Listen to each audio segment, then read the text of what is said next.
Hi guys, ఈ వీడియోలో మనం 2016లో రిలీజ్ అయిన టెర్రాఫార్మర్స్ అనే ఒక సైన్స్ ఫిక్షన్ మూవీ ఎక్స్ప్లెనేషన్ ని చూడబోతున్నాం. గవర్నమెంట్ బొద్దింకల్ని చంపడం కోసం కొంతమంది దొంగల్ని మార్స్ గ్రహానికి పంపిస్తారు.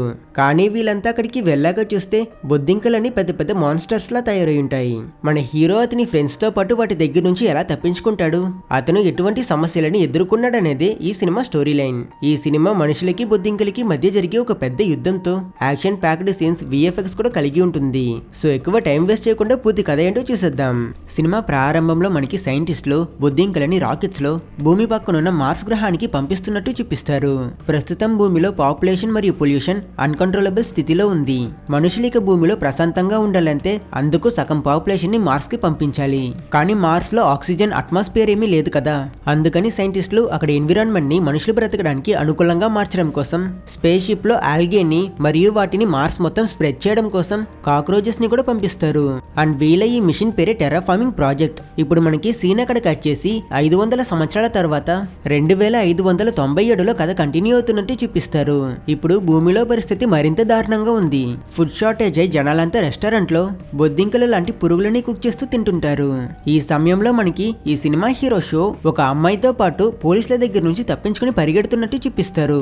ఈ అమ్మాయి పేరు నానో. వీళ్ళిద్దరూ పోలీసుల మోస్ట్ వాంటెడ్ లిస్ట్ లో ఉంటారు కాబట్టి వాళ్ళు వీళ్ళని అన్ని డైరెక్షన్ల నుంచి సరౌండ్ చేసి పట్టుకుంటారు.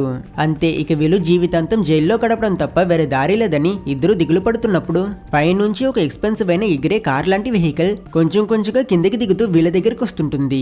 ఈ కార్ లో కూర్చునున్న ఈ వ్యక్తి పేరు డాక్టర్ హోండా. ఇతనే ఈ సినిమా విలన్.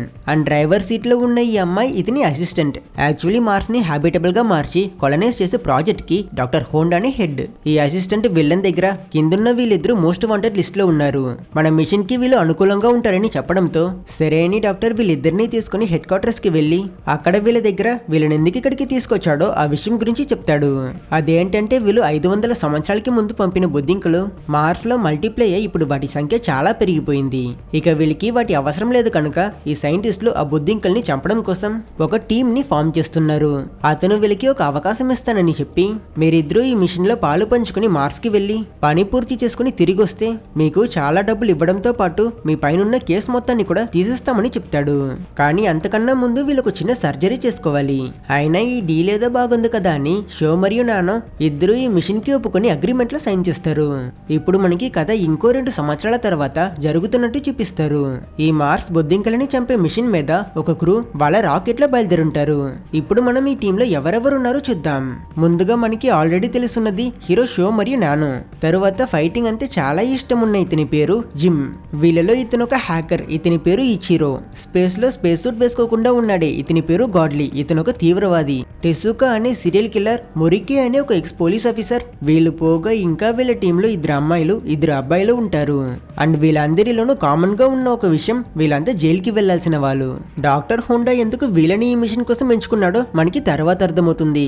వీళ్ళ స్పేస్ షిప్ మార్స్ గ్రహం దగ్గరికి వెళ్తున్నప్పుడు కెప్టెన్ అక్కడికి వచ్చి అతని టీం కి వీళ్ళ మిషన్ ని క్లియర్ గా ఎక్స్ప్లెయిన్ చేస్తాడు. తర్వాత వీళ్ళు మార్స్ లో ల్యాండ్ అయ్యాక చూస్తే సర్ప్రైజింగ్లీ సైంటిస్ట్ల టెర్రాఫార్మింగ్ ప్రాజెక్ట్ బాగా వర్క్ అయ్యి ఆ ప్లానెట్ ఫుల్ గా గ్రీన్ గా కనిపిస్తుంది. ఇక్కడ ఇప్పుడు ఆక్సిజన్ కూడా ఉంది. సో మనుషులు స్పేస్ షూట్ వేసుకోకుండానే ఇక్కడ బ్రీత్ చేయగలరు. వీళ్ళ పని ఇక్కడ బొద్దింకల్ని చంపడమే కదా. కాబట్టి మొదటి పనిగా వీళ్ళ రాకెట్ లో నుంచి చాలా మిసైల్స్ ని అన్ని డైరెక్షన్ లో పంపించి వాటిని యాక్టివేట్ చేస్తారు. అందులో నుంచి బొద్దింకల్ని చంపే గ్యాస్ వస్తుంది. కెప్టెన్ అతని టీం ని చిన్న చిన్న గ్రూప్స్ గా అన్ని డైరెక్షన్స్ లో పంపించి బొద్దింకల్ని ఎక్కడ చూసినా వాటిని తొక్కేసి వచ్చేయండి అని చెప్తాడు. స్పేస్ షిప్ లో హ్యాకర్ ఇచిరో ఉంటాడు. అతను వీళ్ళ టీమ్ లో ఇప్పుడు ఒక ఇంజనీర్. ఇచిరో ఒక పెద్ద డ్రోన్ ని మార్స్ మొత్తం తిప్పి అక్కడ ఎన్విరాన్మెంట్ వీడియో ఫుటేజ్ మొత్తం భూమిలో ఉన్న డాక్టర్ హోండాకి లైవ్ టెలికాస్ట్ చేస్తాడు. అప్పుడు మార్స్ లో వీళ్ళు అచ్చం వీళ్ళ స్పేస్ షిప్ లానే అక్కడ ఇంకో స్పేస్ షిప్ ఉండడం చూస్తారు. యాక్చువల్లీ కొన్ని సంవత్సరాలకి ముందు వీళ్ళలానే ఇదే మిషన్ పైన ఒక టీం ఇదే చోటుకొచ్చుంటారు. వాళ్ళ షిప్పే ఇది. అందులో ఉన్న వాళ్ళకి ఏమైందో వీళ్ళకి తెలియదు. ఈ పాత స్పేస్ షిప్ పేరు బగ్స్ 1. అండ్ మన హీరో వాళ్ళు ఇప్పుడు కొత్తగా ఈ షిప్ లో ల్యాండ్ అయ్యారు కదా. ఈ స్పేస్ షిప్ పేరు బగ్స్ 2. మార్స్ గ్రహం సర్ఫేస్ లో ఈ టీం అంతా బొద్దింకల కోసం వెతుకుతారు. మన హీరో మరియు నాన్న ఒక చోట్ల వెతుకుతున్నప్పుడు ఇక్కడ జిమ్ మరియు ఇంకో అమ్మాయి వేరే డైరెక్షన్ లో వెతుకుతుంటారు. వీళ్ళంతా అక్కడున్న గ్రీన్ మాస్ ని చేతులతో ఎత్తి చూస్తారు, కానీ వీళ్ళు ఎంత వెతికినా అక్కడ వీళ్ళకి ఒక కాక్రోచ్ కూడా కనిపించదు.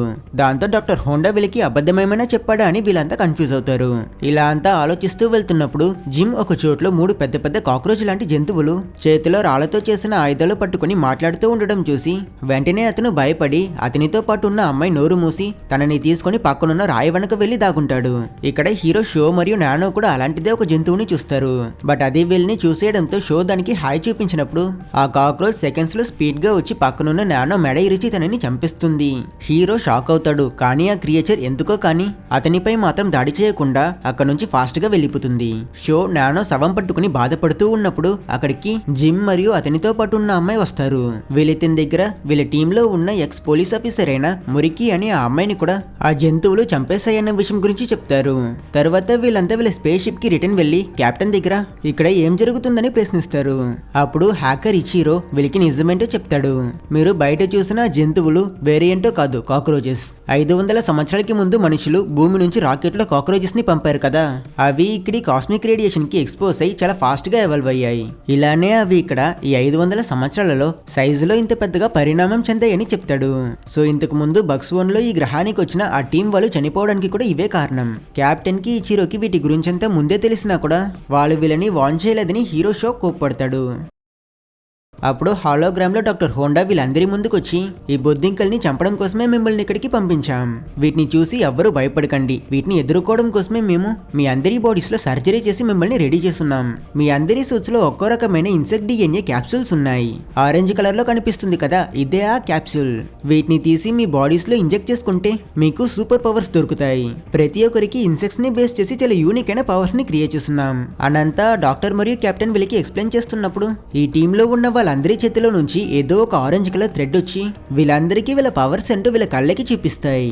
ఈ క్రూ మెంబర్స్ వీళ్ళ పవర్స్ ఏంటో తెలుసుకున్నాక కెప్టెన్ వీళ్ళ దగ్గర ఈ క్యాప్సూల్స్ ని మీరు ఎక్కువ డోసెస్ లో తీసుకుంటే మీ పవర్స్ కూడా ఎక్కువ అవుతాయి, బట్ లిమిట్ దాటేస్తే మీరు చనిపోయే ఛాన్సెస్ కూడా ఉన్నాయని అతను అతని టీం ని వార్న్ చేస్తాడు.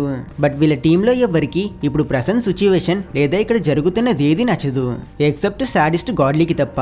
స్పేస్ షిప్ బయట ఒక కాక్రోచ్ వీళ్ళ కోసం వచ్చినప్పుడు గాడ్లీ దానితో ఫైట్ చేయడం కోసం బయటికి వెళ్లి అతని ఇన్సెక్ట్ సీరం ని అతని శరీరంలో పొడుచుకుంటాడు.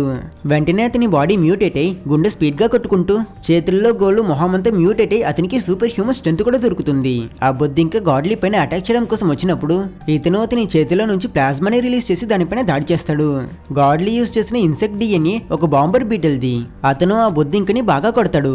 ఇలా అతను అతని పవర్స్ తో బొద్దింకని చంపేస్తాడని మనం అనుకుంటాం, కానీ అది గత 500 సంవత్సరాలుగా మ్యూటేట్ అవుతుంది కదా, దానికి ఏం కాదు. ఆ బొద్దింక ఫాస్ట్ గా వచ్చి గాడ్లీ కడుపులో గట్టిగా పనిచేసి అతని శరీరాన్ని 2 ముక్కలు చేసి అతి క్రూరంగా చంపిస్తుంది. ఇది చూసి టీంలో ఉన్న వాళ్ళంతా భయంలో వణుకుతుంటారు. అప్పుడు ఆ కాక్రోచ్ స్పేస్ షిప్ విండో పైన ఎక్కి దాన్ని తలతోనే బ్రేక్ చేయడానికి ప్రయత్నిస్తుంది.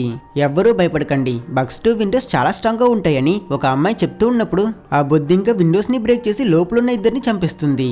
అప్పుడు కెప్టెన్ తన టీం ని ప్రొటెక్ట్ చేసుకోవడం కోసమని అతను అతని సీరం ని తీసి వేసుకుంటాడు. ఇతని ఇన్సెక్ట్ పవర్ ఒక బుల్లెట్ లాంటిది. బుల్లెట్ యాండ్స్ చాలా స్ట్రాంగ్, ఇవి వాటికన్నా 100 రెట్లు ఎక్కువ బరువుని లిఫ్ట్ చేయగలవు. కెప్టెన్ బుల్లెట్ స్పీడ్ లో ఒక పంచ్ ఇచ్చి ఆ బొద్దింకని చంపేస్తాడు. ప్రాబ్లం సాల్వ్ అయిందని వీళ్ళు అనుకుంటే రేడార్ లో హఠాత్తుగా సౌండ్ వస్తుంది. ఏంటని బయటికి చూస్తే వీళ్ళ స్పేస్ షిప్ చుట్టూ కొన్ని వందల సంఖ్యలో బొద్దింకలు ఉంటాయి. వీటితో ఫైట్ చేయడానికి బదులు భూమికి వెళ్లి జైల్లో టైం స్పెండ్ చేయొచ్చని ఈ టీం రాకెట్ ని స్టార్ట్ చేసి ఇక్కడ నుంచి బయలుదేరిపోవడానికి సిద్ధమవుతారు. బట్ సిస్టమ్ స్మాల్ ఫంక్షన్ అయిపోవడం వల్ల ఇంజిన్ స్టార్ట్ అవ్వదు. సో కెప్టెన్ అతని టీం దగ్గర ఈ స్పేస్ షిప్ ని రిపేర్ చేస్తే కానీ మనం తిరిగి వెళ్ళలేము, కాబట్టి మీరంతా బక్స్ 1 కి వెళ్లి రిపేర్ కి కావాల్సిన స్పేర్ పార్ట్స్ ని అక్కడ నుంచి తీసుకురండి. నేను ఇచిరోతో పాటు ఇక్కడే ఉంటూ ఈ షిప్ ని బయట ఉన్న బొద్దింకల దగ్గర నుంచి డిఫెండ్ చేస్తాను. సో త్వరగా వెళ్ళండి అని వాళ్ళందరినీ రెడీ అవ్వమంటాడు. బయలుదేరే ముందు షో చనిపోయిన నేను శవాన్ని చూస్తాడు. తన శరీరంలో నుంచి ఏదో ఒక థ్రెడ్ లా బయటకు వస్తూ ఉంటుంది.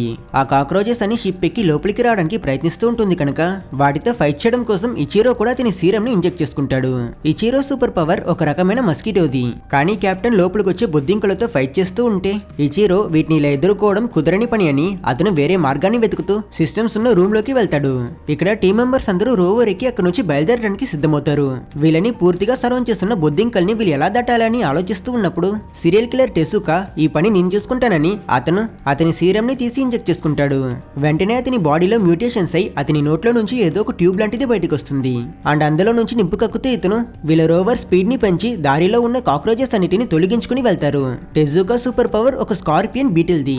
ఈ బీటిల్ దాని స్టింగర్ లో నుంచి యాసిడ్ ని రిలీజ్ చేస్తుంది. టెజుకా అతని నోట్లో నుంచి 1200 కిలోమీటర్ల వేగంలో నిప్పుని రిలీజ్ చేయగలడు. బగ్స్ 2 ని చూపిస్తే కెప్టెన్ కంటిన్యూస్ గా బొద్దింకలన్నింటినీ పీస్ చేస్తుంటాడు. బట్ అవి కొంచెం కూడా ఆగకుండా ఒకటి తర్వాత ఒకటి వస్తూ ఉంటాయి.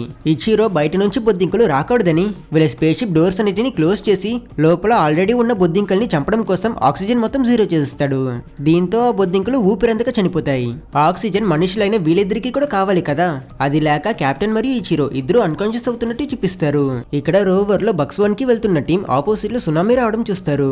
మార్స్ లో సునామీ ఏంటని ఆలోచిస్తున్నారు కదా, ఇది ఒక బొద్దింకలు సునామీ. తప్పించుకుని ఎటు వెళ్ళలేరు కనుక వీళ్ళు టెసుకా సహాయంతో ఎక్కువ నిప్పొదిలి ఆ కాక్రోచెస్ మధ్యలో నుంచి దూసుకు వెళ్తారు. ఈ ఇంపాక్ట్ లో బయట ఉన్న అతను ఇంజర్ అవుతాడు. బట్ మిగతా వాళ్ళు ఎవ్వరికి ఏమీ కాదు. టెసుకా మళ్ళీ ఫైర్ వదిలి వీళ్ళ షిప్ కి బూస్ట్ ఇస్తాడు. బట్ వీళ్ళ సమస్య ఇంకా ఆగిపోలేదు. ఆపోజిట్ లో ఇప్పుడు ఇంకో పెద్ద సునామీ వస్తుంది. ఈసారి అయితే టెసుకా ఖచ్చితంగా వీటిని భరించలేడు కనుక అతనికి సహాయం చేయడం కోసం వీళ్ళ టీమ్ లో సొరియా మరియు మరియా అనే ఇద్దరు అమ్మాయిలు వాళ్ళ సీరం ని వేసుకుని వాళ్ళు కూడా బయటికి వెళ్తారు. అండ్ వీళ్ళ సూపర్ పవర్ సంగతికి వస్తే సొరియా పెద్ద షీల్డ్ ఉన్న ఒక సూపర్ స్ట్రాంగ్ బీటిల్ మరియు మరియా క్యామోఫ్లాజ్ పవర్ ఉన్న ఒక రెయిన్బో బీటిల్. వీళ్ళిద్దరూ మ్యూటేట్ అయి వీళ్ళ ఫామ్ లోకి వెళ్ళాక వీళ్ళ షీల్డ్ ని యూజ్ చేసుకుని టెసుకాని కాక్రోచెస్ అలల నుంచి ప్రొటెక్ట్ చేస్తారు. బట్ వీళ్ళు ఇన్ని ప్రయత్నాలు చేసినా ఈ ఇంపాక్ట్ ఫోర్స్ కి వీళ్ళ రోవర్ కంట్రోల్ కోల్పోయి కింద క్రాష్ అయిపోతుంది. పైన వాళ్ళు కింద పడిపోతారు. రోవర్ లో ఉన్న వాళ్ళు అన్కాన్షియస్ అయిపోతారు. ఈ సమయంలో వీళ్ళ రోవర్ ఆటో పైలట్ మోడ్ కి వెళ్లి అది తానంతటిగా అది స్టీరింగ్ చేసుకుని కింద పడిన ముగ్గురిని అక్కడే వదిలేసి వీళ్ళ డెస్టినేషన్ కి బయలుదేరుతుంది. సొరియా మరియా టెసుకాని ఆ కాక్రోచెస్ సరౌండ్ చేస్తాయి. బొద్దింకలు వీళ్ళ ముగ్గురిని అతి క్రూరంగా చంపిస్తాయి. ఆటోమేటిక్ మోడ్ లో ఈ టీం వాళ్ళ రోవర్ సక్సెస్ఫుల్లీ బక్స్ 1 స్పేస్ షిప్ ని చేరుకుంటుంది. మెలకు వచ్చిన వీళ్ళు ఆ షిప్ లోపలికి వెళ్ళడానికి ముందు బయట కాపలాకి ఇద్దరిని పెడతారు.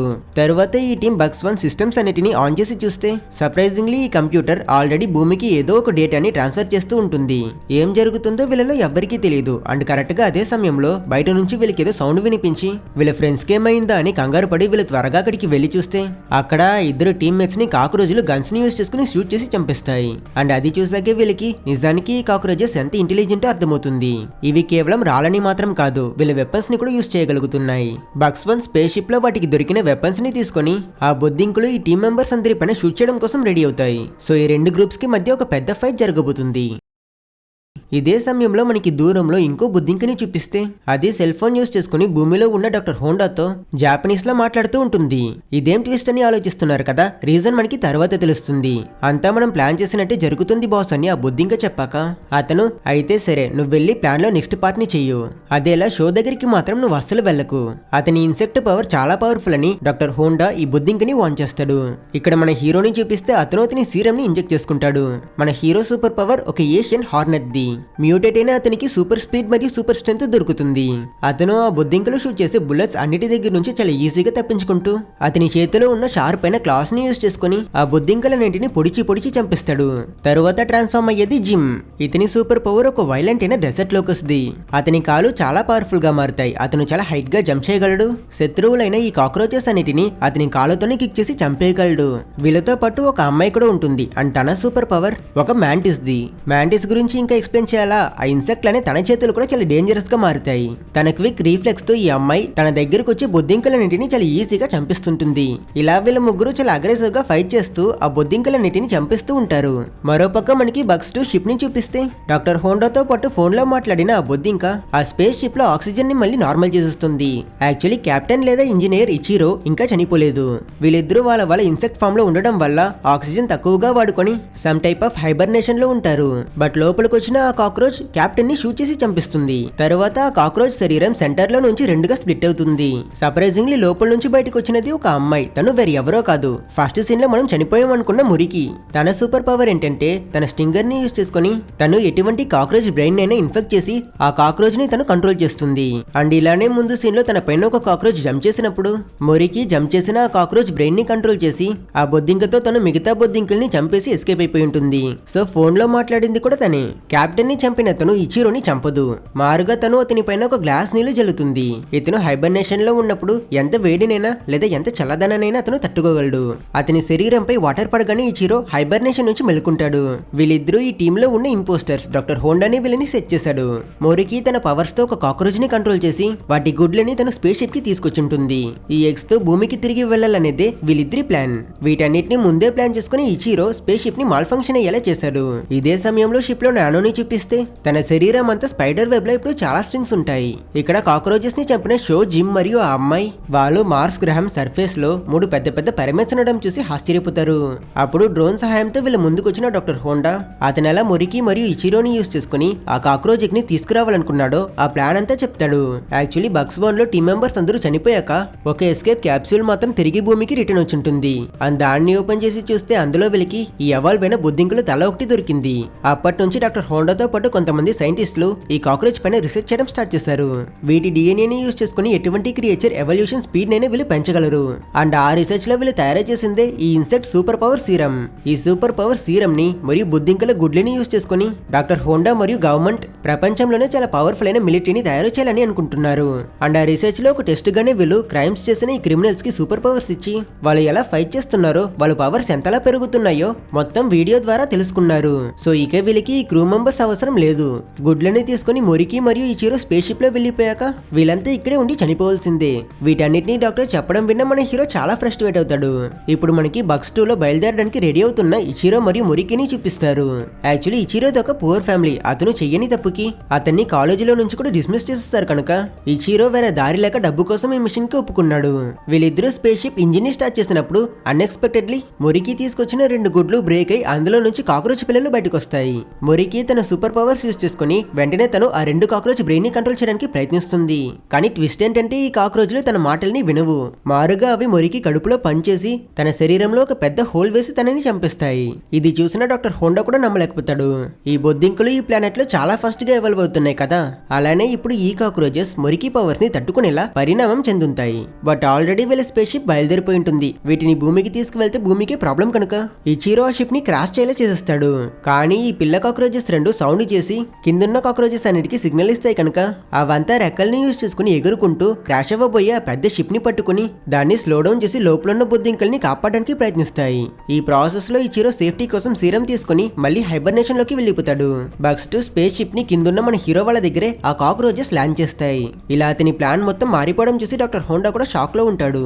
షిప్ ని పట్టుకున్న బొద్దింకలన్నీ ఎగురుతూ వచ్చి మన హీరో వాళ్ళని సరౌండ్ చేస్తాయి. ఇక వీటితో మళ్ళీ ఫైట్ చేయడం తప్పదు కనుక షో, జిమ్ మరియు ఆ అమ్మాయి కొంచెం కూడా భయపడకుండా ఫైట్ కి రెడీ అవుతారు.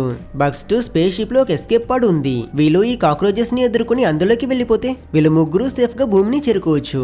వీళ్ళ ముగ్గురు వీళ్ళ ఇన్సెక్ట్ ఫామ్ లోకి వెళ్లి వాటితో ఫైట్ చేస్తారు.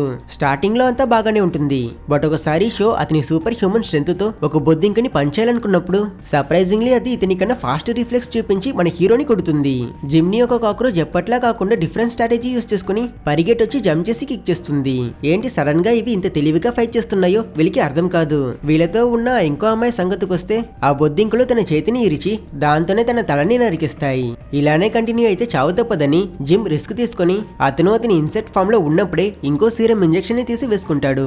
దీనితో అతని శరీరం మరింత మ్యూటేట్ అయి అతని ఫేస్ మొత్తం మారిపోయి అతని పవర్స్ కూడా ఎక్కువ అవుతాయి. జిమ్ కొన్ని బొద్దింకల్ని చంపేస్తాడు. కానీ ఇప్పటికీ కూడా అతని వల్ల అన్ని కాక్రోచెస్ ని ఎదుర్కోవడం కుదరదు. అతను డేంజర్ లో ఉన్నప్పుడు మన హీరో అతన్ని కాపాడుతాడు. షో కూడా వీటిని ఎదుర్కోవడం కోసం ఎక్స్ట్రా ఇంజెక్షన్స్ వేసుకుని వీటితో ఫైట్ చేస్తాడు. జిమ్ కాక్రోచెస్ ని కొట్టి హైట్ గా జంప్ చేసి గాలిలో ఉన్నప్పుడే ఒక ఇంజెక్షన్ వేసుకుంటాడు. ఈసారి అతనికి రెక్కలు కూడా వస్తాయి. అతన్ని చూసిన బొద్దింకులు వాటి రెక్కల్ని యూజ్ చేసుకుని గాలిలో ఎగిరి జిమ్ తో పాటు మీద కూడా ఫైట్ చేస్తాయి. అతను స్పిన్ అవుతూ అన్ని డైరెక్షన్ లో వస్తున్న కాక్రోచెస్ ని కొడుతుంటాడు. అయినా వీళ్ళు ఎంత కష్టపడి ప్రయత్నించినా కూడా ఫలితమేం లేదు. ఎందుకంటే అక్కడ కొన్ని లక్షల సంఖ్యలో బొద్దింకులు ఉంటాయి. మన హీరో అయితే ఎన్ని ఇంజెక్షన్స్ వేసుకున్నా కొన్ని కాక్రోచెస్ ని టచ్ కూడా చేయలేకపోతాడు. అవి ఇతని అటాక్స్ నుంచి ఈజీగా తప్పించుకుంటాయి. అండ్ అప్పుడే అతను ఈ బాగా ఫైట్ చేసే కాక్రోచెస్ అన్నిటిని ఎదుటిలో వైట్ కలర్ లో ఏదో ఉండడం చూస్తాడు. ఎవల్యూషన్ లో ఇవి మరింత పవర్ఫుల్ అయి ఉన్నాయి. సో సమస్య ఎంత పెద్దదో తెలుసుకున్న జిమ్ అతని దగ్గరున్న సీరం మొత్తాన్ని వాడి మళ్ళీ మనిషిగా తిరిగి మారలేనట్టు ఒక డేంజరస్ అయిన మ్యూటేషన్ లోకి వెళ్తాడు. ఈసారి అయితే అతను ఎఫర్టే లేకుండా మ్యూటేట్ అయిన కాక్రోచెస్ ని ముక్కులు చేస్తాడు. అయినా అతను ఎక్కువ డోసెస్ లో సీరం చేసుకోవడం వల్ల చాలా సేపు ఫైట్ చేయలేక కళ్ళు తిరిగి కిందలా పడిపోతాడు. ఈ సమయంలో హీరో జిమ్ ని ప్రొటెక్ట్ చేయడానికి ప్రయత్నిస్తాడు. కానీ ఆ బొద్దింకులు ఒంటరిగా ఉన్న మన హీరోని బాగా కొట్టి అతని చేతుకున్న క్లాస్ ని బ్రేక్ చేసి అతన్ని చంపేయడానికి ప్రయత్నిస్తాయి. అండ్ కరెక్ట్ గా అదే సమయానికి అక్కడికి ఏంజెల్లా ఎవరో ఎగురుకుంటూ వస్తారు. వచ్చింది వేరే ఎవరో కాదు నానో. ఇదే తన ఇన్సెక్ట్ రూపం. తనది ఒక మాత్ పవర్. నానో తన శరీరంలో నుంచి డస్ట్ ని రిలీజ్ చేసి తను ఆ చోటు మొత్తం దాన్ని స్ప్రెడ్ చేస్తుంది. ఆ కాక్రోచెస్ అన్ని ఇవి చూసి కన్ఫ్యూజ్ అవుతున్నప్పుడు జిమ్ ఈ డస్ట్ కి చిన్నగా నిప్పు తగిలినా కూడా మొత్తం ఫైర్ అయిపోతుందని రియలైజ్ అయ్యి వెంటనే అతను మన హీరో దగ్గర ఇక్కడ నుంచి తప్పించుకొని చెప్తాడు. షో అతని రెక్కల్ని యూజ్ చేసుకుని నానోని కాపాడడం కోసం వెళ్తాడు. అదే సమయంలో కిందున్న ఒక కాక్రోచ్ వాళ్ళని చూసి షూట్ చేయడం వల్ల ఆ చోటు మొత్తం జిమ్ ఎక్స్పెక్ట్ చేసినట్టే ఫైర్ అయి అక్కడ ఒక పెద్ద ఎక్స్ప్లోషన్ జరుగుతుంది. లాస్ట్ సెకండ్ లో జిమ్ పవర్ఫుల్ గా జంప్ చేసి ఎగురుతూ అతను మన హీరోని ఈ ఎక్స్ప్లోషన్ నుంచి సేవ్ చేస్తాడు. బట్ అన్ఫార్చునేట్లీ నానో ఇందులో చనిపోతుంది. ఎక్స్ప్లోషన్ పవర్ కి కిందున్న బుద్ధింకులు కూడా చాలా చనిపోతాయి. ఈ వైబ్రేషన్ లో షిప్ లో ఉన్న ఇచిరో పైన వాటర్ పడి అతను హైబర్నేషన్ నుంచి మెలుకుంటాడు. బయట షో కళ్ళు తెరిచి చూస్తే ఓవర్ డోస్ అవ్వడం వల్ల జిమ్ చాలా వీక్ అయి తిరిగి మనిషిలా మారలేని స్థితిలో ఉంటాడు. అతనికి సహాయం చేయడం కోసం మన హీరో ప్రయత్నించినప్పుడు జిమ్ నన్నిక నువ్వు కాపాడలేవు. నానో తన ప్రాణాలని సాక్రిఫైస్ చేసి నిన్ను కాపాడింది. నువ్వు బ్రతకాలి అండ్ అదే తన కోరిక. తన కోసమైన నువ్వు సేఫ్ గా భూమికి తిరిగి వెళ్ళని చెప్తాడు. సరే అని మన హీరో షిప్ కి వెళ్ళాలనుకుంటే అక్కడికి మళ్ళీ కొన్ని మ్యూటేట్ అయిన కాక్రోచెస్ వస్తాయి. ఈసారి అయితే మన హీరో ఆ బొద్దింకని గట్టిగా కొట్టి దాన్ని కింద పడిపోయేలా చేస్తాడు. మన హీరో తలుచుకుంటే ఆ కాక్రోచ్ ని చంపేయగలడు. కానీ అతను దాన్ని అక్కడే వదిలేసి షిప్ లోకి వెళ్తాడు. ఇచిరో అతని గన్ని మన హీరో వైపుకి ఏం చేస్తాడు. దీంతో వీళ్ళిద్దరికి మధ్య ఫైట్ జరుగుతుంది అనుకుంటాం. కానీ ఇచిరో షూట్ చేసింది మన హీరోని కాదు, అతనికి వెనకున్న ఒక కాక్రోచ్ ని. సో ఇచిరో మళ్ళీ మంచివాడైపోయాడు. వీళ్ళిద్దరూ లేట్ చేయకుండా వీళ్ళ స్పేస్ షిప్ లో ఉన్న ఒక క్యాప్సూల్ ని తీసుకుని బయలుదేరుతారు. కిందున్న బొద్దింకులు వాళ్ళని పట్టుకోవడం కోసం వెళ్ళాలనుకున్నప్పుడు మన హీరో ఒక బొద్దింకని చంపకుండా వదిలేశాడు కదా, అది మిగతా బొద్దింకల దగ్గర వాళ్ళని వదిలేయండి అని చెప్తుంది. అదేలా దారిలో ఇచ్చిరో అతను ఒక హ్యాకర్ కదా, అతను సిస్టమ్స్ ని హ్యాక్ చేసి డాక్టర్ హోండా చేసిన రీసెర్చ్ గురించి మరియు వీళ్ళు బొద్దింకులతో ఫైట్ చేసిన వీడియో క్లిప్స్ అన్నిటిని అతను భూమిలో ఇంటర్నెట్ మొత్తం అప్లోడ్ చేసేస్తాడు. దానితో ప్రపంచమంతా వీళ్ళు చేసిన ఈ క్రూరమైన ఎక్స్పెరిమెంట్స్ గురించిన విషయం బయటపడిపోతుంది. అప్పుడు డాక్టర్ హోండా ఇక ఈ రీసెర్చ్ ని కంటిన్యూ చేయడం కుదరదు. ఎలానో ఇప్పుడు ప్రపంచం మొత్తానికి వీటి గురించి తెలిసిపోయింది కనుక నేను ఈ రీసెర్చ్ డేటాని బయట దేశాలకి అమ్మేయబోతున్నానని చెప్తాడు. దేశానికి ద్రోహం చేస్తున్నాడని అతని అసిస్టెంట్ డాక్టర్ హోండా పైన గన్నేం చేస్తుంది. కానీ అతను ఒక డివైస్ ని యూజ్ చేసుకుని ఆ బుల్లెట్ ని స్టాప్ చేసి ఒక చిన్న స్పైడర్ రోబోట్ తో ఈ అమ్మాయి మొహంలో పాయిజన్ స్ప్రే చేసి చంపిస్తాడు. ఇక్కడ క్యాప్సూల్ లో ఉన్న వీళ్ళిద్దరూ మార్స్ అట్మాస్ఫియర్ ని దాటుకుని స్పేస్ ని చేరుకున్నాక ఇచిరో హీరో దగ్గర భూమికి వెళ్ళాక నువ్వేం చేయాలనుకుంటున్నావని అడుగుతాడు. అందుకతను ముందు హోండాని చంపి అతని పైన రివెంజ్ తీసుకుంటా, తరువాత చనిపోయిన వీళ్ళ ఫ్రెండ్స్ అందరికి టూమ్ స్టోన్ పెట్టి ఇక్కడున్న బొద్దింకల్ని చంపడం కోసం తిరిగి మార్స్ కి వస్తానని అంటాడు. అండ్ ఇక్కడితో ఈ సినిమా ఎండ్ అవుతుంది. ఒకవేళ మీకు ఈ వీడియో నచ్చితే లైక్ చేసి మన క్యూరియాసిటీ తెలుగు ఛానల్ ని సబ్స్క్రైబ్ చేసుకోవడం మర్చిపోకండి. అలాగే మీకు జాంబీ మూవీస్ కావాలా, ఫ్యాంటసీ మూవీస్ కావాలా, లేదా సైన్స్ ఫిక్షన్ మూవీ కావాలా, ఏదైనా కింద కమెంట్ చేయండి. మీ ప్రతి ఒక్క కమెంట్ ని నేను చదువుతా. సో మళ్ళీ ఒక మంచి కథతో కలుద్దాం.